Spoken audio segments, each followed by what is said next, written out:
And first tonight, local officials back at home after making the long trip to the seat of government in Austin. Day 2 of Panhandle Days coming to an end, and after city, county, and community leaders gathering at the state capitol to meet with lawmakers, ABC 7's Case Wilbanks joins us from Austin with a wrap-up of Panhandle Days. Case?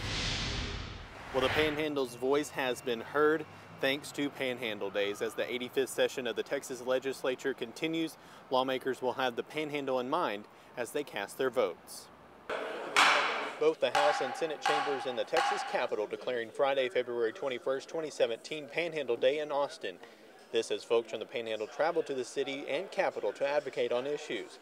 Representative John Smithy saying it's education and transportation that are top of mind this and many sessions. It's a matter, I think, of trying to make sure that whatever resources are out there, that the Texas areas like the Texas Panhandle, we're predominantly rural, that we get our fair share, and that our quality of life that we enjoy is maintained in our area. And to make sure that happens, the group from the Panhandle takes to the Capitol building, meeting with lawmakers across the state. Amarillo Mayor Paul Harpo pushing for the legislature to provide discretionary funds to finish a long overdue promise of a loop. We're getting congested. We're not moving traffic through the city, so conductivity, congestion, infrastructure support, growth, attainment of transportation needs, all of that centers on Amarillo and what we need with this loop. As for education, public school representatives and higher education leaders making sure that fair share of funding is allocated to their institutions following previous cuts.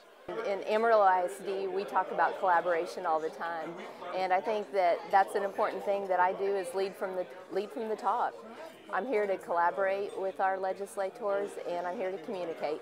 I think we're down to the bare bones, really, of what we need to do in order to make ourselves continue to be viable, but we have to have the state funding.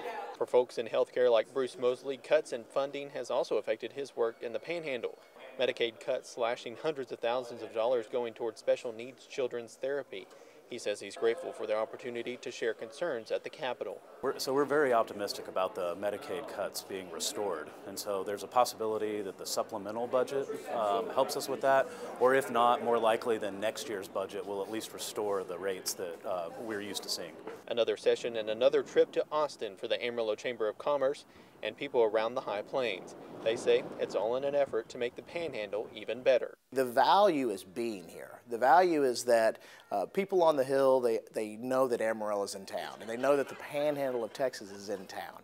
And the Amarillo Chamber of Commerce says that this has been one of the top turnouts that they've had for Panhandle Days. Reporting from Austin, Case Wilbanks, ABC 7 News. All right, thanks, Kate.